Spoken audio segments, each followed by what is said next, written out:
제가 그런 얘기를 참 많이 들었는데 예전 목사님들을 좀 한 번씩은 다 초대를 좀 하고 싶은데 자료가 없어요. 계주영 목사님은 뭐 몇 번 오셨지만 제가 전임으로 계셨던 양임 목사님도 한 번도 교회에서 모신 적이 없고, 참 그런 것들은 교회가 좀 아쉽다라는 생각을 갖습니다. 아시는 분들은 우리 수잔 사모님 뵈면 위로해 주시고 오신 것 감사하다라고 말씀을 전해주시면 감사하겠습니다. 하나님께서 오늘 우리에게 주시는 말씀은 시편 78편 32절에서부터 39절까지 말씀입니다. 하나님의 말씀을 받들어 봉독할 때에 살아계신 하나님의 음성을 들으시기 바랍니다. 이러함에도 그들은 여전히 범죄하여 그의 기이한 일들을 믿지 아니하였으므로 하나님이 그들의 날들을 헛되이 보내게 하시며 그들의 햇수를 두려움으로 보내게 하셨도다. 하나님이 그들을 죽이실 때에 그들이 그에게 구하며 돌이켜 하나님을 간절히 찾았고, 하나님이 그들의 반석이시며 지존하신 하나님이 그들의 구속자이심을 기억하였도다. 그러나 그들이 입으로 그에게 아첨하며 자기 혀로 그에게 거짓을 말하였으니 이는 하나님께 향하는 그들의 마음이 정함이 없으며 그의 언약에 성실하지 아니하였음이로다. 오직 하나님은 긍휼하심으로 죄악을 덮어주시어 멸망시키지 아니하시고 그의 진노를 여러 번 돌이키시며 그의 모든 분을 다 쏟아내지 아니하셨으니 그들은 육체이며 가고 다시 돌아오지 못하는 바람임을 기억하셨습니다. 아멘. 오늘 설교의 제목은 기적보다 더 큰 것 은혜라고 하는 제목입니다. 한번 다시 읽어볼까요? 시작. 기적보다 더 큰 것 은혜. 우리는 은혜라는 말 참 많이 사용하죠. 찬양을 듣고 은혜 받았습니다. 말씀을 듣고 오늘 참 은혜 받았습니다. 심지어는 부엌에서 맛있는 식사가 나와도 오늘 식사에 은혜 받았습니다. 기도하는 모습을 보면서도 은혜 받았다라고 이야기를 합니다. 은혜라는 단어가 일반적인 국어 사전에 분명히 있기는 하지만 일반적으로 사람들이 우리 교인들처럼 그렇게 은혜라는 단어를 쉽게 쓰지는 않습니다. 특별히 타종교에서 절에서 은혜를 받았다라는 이야기는 안 합니다. 드라마를 보고서 울기는 하지만 드라마 보고 은혜 받았다라는 이야기 안 하지요. 은혜라는 단어는 분명히 기독교에서만 유독 많이 사용하는 단어인데, 그럼 은혜는 무엇일까요? 성경 사전에는 인간에 대한 하나님의 자발적이고 무제한적인 사랑의 선물, 이게 은혜라고 규정되어져 있습니다. 다시 말하면 우리는 받을 만한 자격이 없음에도 불구하고 하나님께서 주신 일방적인 사랑, 그게 은혜라는 것입니다. 그렇다고 한다면 우리가 찬양이나 예배 가운데 말씀 가운데 은혜를 받았다라고 하는 고백은 내가 그런 은혜를 받을 만한 자격이 없음에도 불구하고 내가 하나님의 은혜를 받았다라고 하는 깨달음 속에서 고백하는 것이 그 말이 진짜 은혜 받았다라는 의미가 됩니다. 즉 찬양을 들으며 은혜 받았다, 말씀을 통해 은혜 받았다, 다른 사람들을 통해 은혜 받았다라는 말은 기본적인 전제는 나는 용서받을 수 없는 죄인인데 그런 나를 사랑하신 하나님의 사랑, 하나님에 대한 은혜, 기억들이 있는 사람의 고백이 진짜 은혜 받았다라고 말할 때 그게 진짜가 된다라는 것입니다. 시편 78편은 우리가 얼마 전까지 3개월 동안 보았던 민수기의 사건이 그대로 옮겨져 있습니다. 이스라엘 민족은 도저히 은혜 받을 수 없는 민족이었는데 은혜 받았습니다. 그들이 받은 은혜는 어떤 생각이나 감정적인 은혜가 아닌 기적을 통한 은혜였습니다. 그들은 상상할 수도 없는 기적을 40년 동안 매일 아침 저녁으로 받았을 뿐만 아니라 하나님의 돌보심을 눈으로 직접 보았습니다. 매일매일. 그럼 그런 눈에 보이는 기적의 은혜를 매일매일 체험했다고 하면 그 사람들은 어땠을까요? 너무나도 놀랍게도 성경은 믿음이 자란 것이 아니고 그들의 불순종을 기록하고 있다는 것입니다. 시편 78편은 이스라엘 백성이 얼마나 끊임없이 불순종하였는지를 기록하고 있고, 동시에 그럼에도 불구하고 그들을 끝까지 붙들고 계시는 하나님의 은혜를 보여주는 것입니다.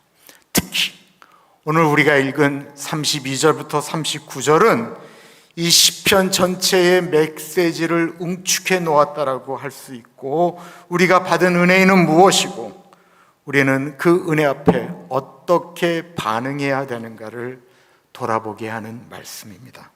먼저 32절과 33절 우리 같이 읽겠습니다. 시작. 이러함에도 그들은 여전히 범죄하여 그의 기이한 일들을 믿지 아니하였으므로 하나님이 그들의 날들을 헛되이 보내게 하시며 그들의 횟수를 두려움으로 보내게 하셨도다. 이러함에도, 그러면 그 전에 하나님께서 이들에게 주셨던 은혜에 대한 이야기가 있었겠죠. 그것은 하나님께서 보여주신 놀라운 기적을 이야기하는 거예요.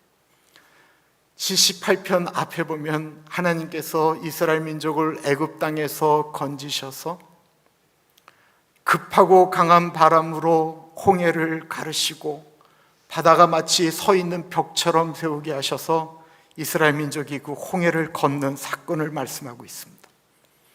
그리고 매일 날마다 만나를 먹이신 사건, 반석에서 물을 내신 사건, 그리고 그들이 고기가 먹고 싶다라고 할 때 강한 바람으로 메추라기가 1m가 넘도록 쌓여서 그들이 먹었던 이야기가 기록되어져 있습니다. 그러나 그들은 그런 기적을 보고도 불신앙에 빠졌습니다. 여기서 우리가 한 가지 중요한 교훈을 얻게 됩니다. 그것은 기적이라고 하는 것이 우리의 믿음을 보장하지 않는다라는 것입니다. 우리는 기적이 일어나면 하나님을 믿을 것처럼 이야기를 하죠. 과연 그렇습니까? 제가 말씀드렸던 커피 브레이크의 사도행전 2장을 갖고 설교를 하는데요, 예수님의 제자들은 날마다 기적을 경험했어요. 문둥병자가 낫고 안진뱅이가 일어나고 눈먼 자가 눈을 뜨고, 심지어는 물고기 2마리와 보리떡 5개로 자기들이 띄워주는데 5,000명이 먹고 12강주리가 남는 사건을 경험했고, 폭풍우 치는 바다 위에서 예수님께서 말씀 하나로 파도가 잔잔해지는 것을 경험했을 뿐만 아니라 심지어는 죽었던 사람들이 살아나는 것을 그들은 다 보았습니다. 그렇게 기적을 날마다 경험했던 사람들이 우리가 말하는 예수님 제발 한 번만 보여주세요라고 하는 것을 3년 반 동안이나 보았던 그 사람들이 예수님이 십자가를 질 때 다 예수님을 버리고 도망갔다라는 것입니다. 더 놀라운 건 예수님이 부활하여서 그들 앞에 나타나 창에 찔린 옆구리를 봐라, 이 손과 발에 못자국 난 것을 만져보아라 라고 하는 그 부활하신 예수님을 경험했는데도 불구하고 그들이 갈릴리로 떠나가면 우리는 다시 고기를 잡겠다라고 이야기했다라는 것입니다. 우리가 놀라운 일을 보았다라고 해서 우리의 마음이 하나님께로 간다라고 생각하지 마십시오. 기적은 놀람은 주지만 믿음을 낳지는 못합니다. 결국 그들은 하나님을 신뢰하지 못했고 그 결과 그들의 삶은 점점 더 공허해지기 시작했습니다. 그래서 33절에 그들의 날들이 헛되이 지나갔고 그들의 횟수는 두려움으로 가득 찼다라고 말하고 있습니다. 하나님 없는 성공, 기쁨 없는 풍요는 결국 험으로 끝이 난다라는 것입니다. 사람들은 하나님을 떠나 더욱더 방탕하게 되었고 그들은 그 죄의 대가를 치르게 되었을 때 어려움이 닥치자 하나님을 찾기 시작합니다. 33절, 34, 35절 있습니다. 시작. 하나님이 그들을 죽이실 때에 그들이 그에게 구하며 돌이켜 하나님을 간절히 찾았고 하나님이 그들의 반석이시며 지존하신 하나님이 그들의 구속자이심을 기억하였도다. 이스라엘의 고난이 닥치자 그들은 하나님을 찾았습니다. 평안할 때는 하나님의 은혜를 잊어버리기 쉽지만 고난이 찾아오면 우리는 하나님을 찾지요. 그래서 고난은 우리를 무너뜨리는 것이 아니고 하나님께로 이끄는 도구가 됩니다. 이스라엘은 위기 속에서 자신들의 반석이 하나님이심을 기억하고 지존하신 하나님이 자신의 구속자이심을 고백하였습니다. 하나님은 그들이 돌아오기를 기다리셨고 그 회개의 부르짖음을 외면하지 않으셨지요. 여기서 우리가 붙잡아야 될 소망이 있습니다. 하나님은 우리가 고난 중 안에 부르짖으면 들으신다라는 것입니다. 그리고 그 고난의 통로를 지나갈 때에 우리를 회복시키신다라는 것입니다. 그런데 우리의 울부짖는 기도가 당장 어려움을 극복하기 위함이 아니고 진실한 외침이었으면 얼마나 좋겠습니까? 우리가 본 민수기에 나오는 이스라엘의 외침이 진실한 것이 얼마나 되었습니까? 아니었거든요. 36절과 37절 같이 읽겠습니다. 그러나 그들이 입으로 그에게 아첨하며 자기어로 그에게 거짓을 말하였으니 이는 하나님께 향하는 그들의 마음이 정함이 없으며 그의 언약에 성실하지 아니하였음이로다. 이스라엘 백성들은 입술로는 하나님을 높였지만 마음으로는 여전히 자신들의 중심을 두고 살았다라는 것입니다. 그들의 찬양과 회개는 진심에서 나온 것이 아니고 상황을 모면하라고 했다라는 것입니다. 성경은 그것을 가리켜 아첨이라고 표현하였습니다. 정함이 없는 믿음은 결국 하나님을 온전히 신뢰하지 못한다라는 것입니다. 우리의 하나님을 향한 찬양은 진심입니까? 우리가 매주일 회개 기도하는데 우리의 그 짧은 기도이지만 그 회개 기도할 때 우리의 마음은 찢어지고 있습니까? 아니면 그저 일시적인 감정에 나 오늘 은혜 받았어 라고 고백하지는 않으십니까? 진정한 신앙은 상황에 따라서 우리의 고백이 달라지는 것이 아니다라는 것입니다. 그런데 이렇게 입으로만 아첨하고 마음에 정함이 없는 이스라엘 백성들을 향해 하나님은 그렇게 많이 속으셨는데 어떤 반응을 보이실까요? 나는 이제 더 이상 안 속는다, 그만하시겠다라고 하실까요? 이제는 포기하시고 심판하시겠다라고 하실까요? 38절과 39절 우리 같이 읽겠습니다. 시작. 오직 하나님은 긍휼하심으로 죄악을 덮어주시어 멸망시키지 아니하시고 그의 진노를 여러 번 돌이키시며 그의 모든 분을 다 쏟아내지 아니하셨으니 그들은 육체이며 가고 다시 돌아오지 못하는 바람임을 기억하셨습니다. 하나님은 그들의 죄를 정죄하지 아니하시고 덮어주셨다라고 말씀하고 있습니다. 여기서 덮었다라고 하는 것은 눈을 감고 용서하셨다라는 것이 아니고요, 그들의 죄를 하나님이 가리우시고 그 죄에 대한 진노를 덮으셨다라는 것입니다.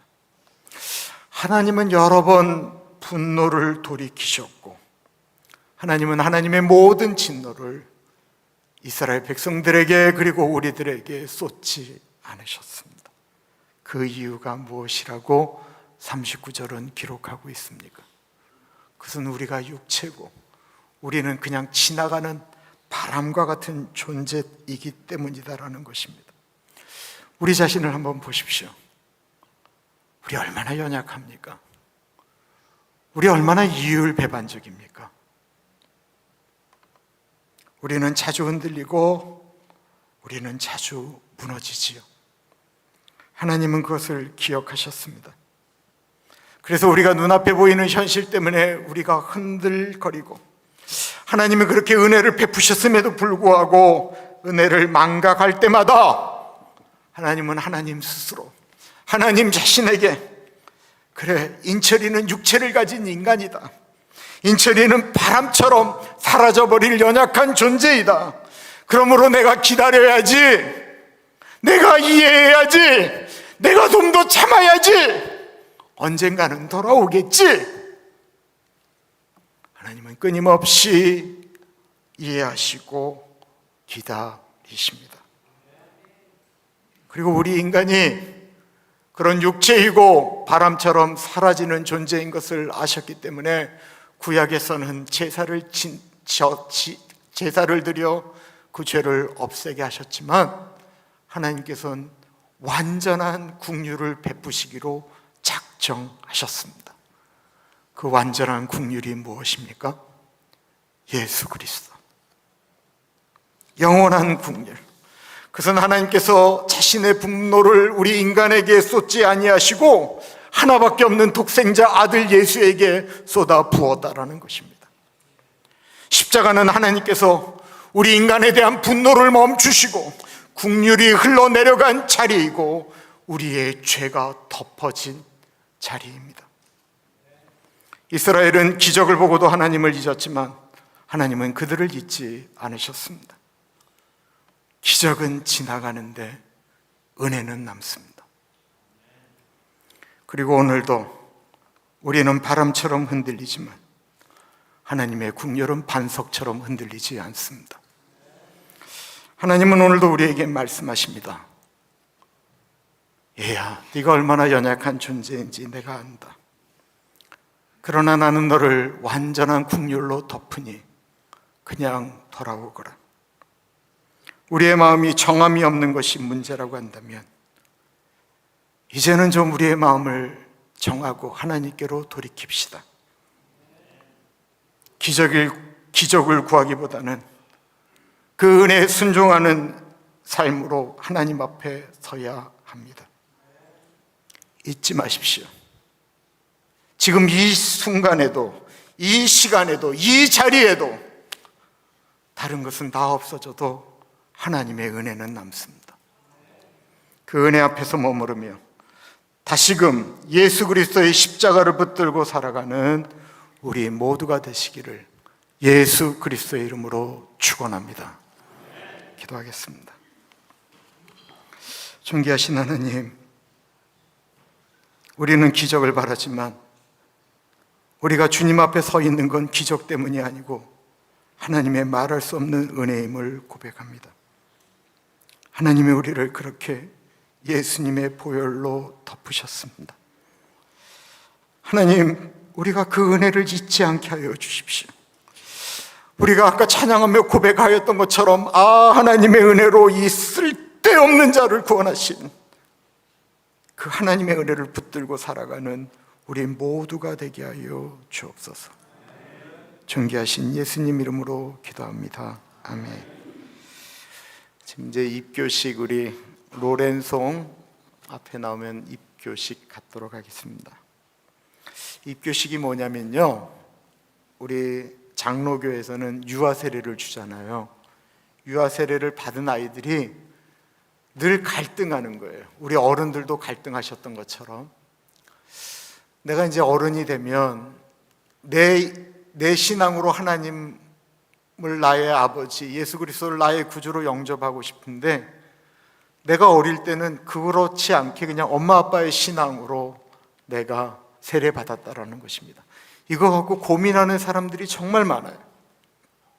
그래서 다시 어른이 돼서 세례를 받는 분들도 계시죠. 이 입교식은 이제 내가 성년이 되어서 내가 내 입술로 나의 하나님, 나의 구주 고백하는 것입니다. 우리 로렌이 얼마나 이뻐요. 이 녀석 보면 그냥 엄마 아빠 따라서 신앙적으로 얼마나 열심히 살았어요. 그런데도 우리 제니퍼 전사님이 로렌을 붙들고 다시 입교식을 위한, 이 컨퍼메이션을 위한 교육을 하면서 하나하나 질문하는데 어떤 것들은 이렇게 로렌이 마음에 걸리는 거예요. 그것 때문에 송정원 집사님이랑 깜짝 놀라갖고 로렌하고 시간을 보냈어요. 이게 입교식을 왜 하는 이유입니다. 그 시간을 통해서 점검하는 거예요. 그리고 또 우리 교인들도 마찬가지죠. 우리 어른들도 어쩔 때는 세상을 변화시킬 것처럼 막 하나님에게 붙들려 있는 것 같다가 어느 때 보면 흔들리잖아요. 그랬을 때마다 이렇게 하나님 앞에 점검하는 것입니다. 로렌이 그 교육을 잘 지나갔고요. 그리고 레디가 돼서 이제 우리 입교식을 갖도록 하겠습니다. 로렌 더 앞으로 나올까요? 내가 질문할 때 아니면 그냥 도로 들어가면 돼. 그리고 묻는 말에 동의가 되면 예라고 하면 돼요. 오른손을 들어주세요. 우리 로렌은 하나님 앞에서는 죄인이고 그 죄를 로렌 혼자는 이겨낼 수 없기 때문에, 그 하나님의 진노를 피할 수 없기 때문에 오직 하나님의 크고 자비하심 외에는 구원의 소망이 없다라는 사실을 인정합니까? 땡큐.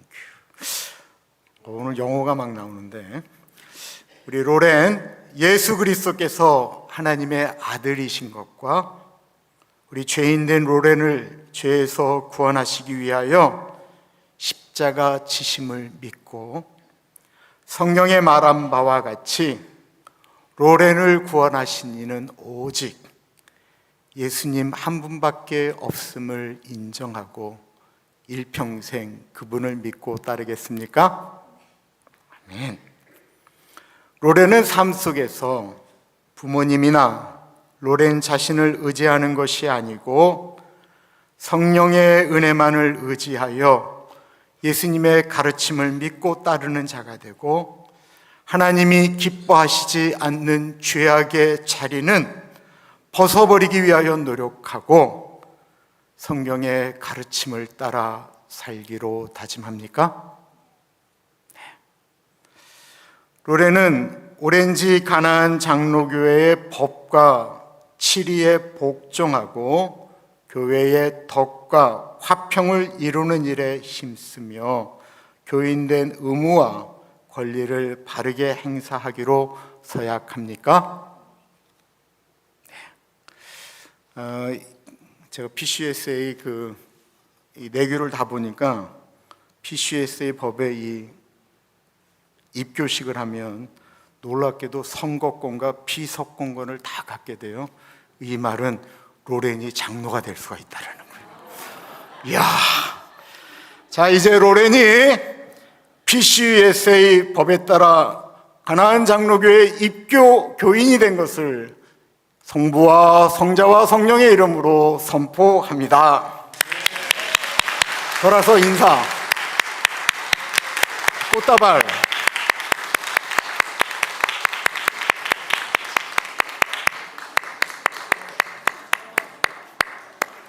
저분이 아버지십니다.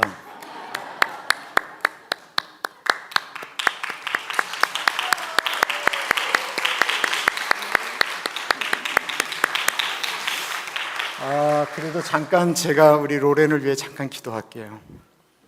존귀하신 하나님, 부모님이 믿음으로 키웠고 지금까지 자랐습니다. 아버지, 엄마가 하는 일에 JC 미니스트리에 자신의 달란트를 헌신하였고, 이제는 대학 때문에 저 멀리 동부로 가게 됩니다.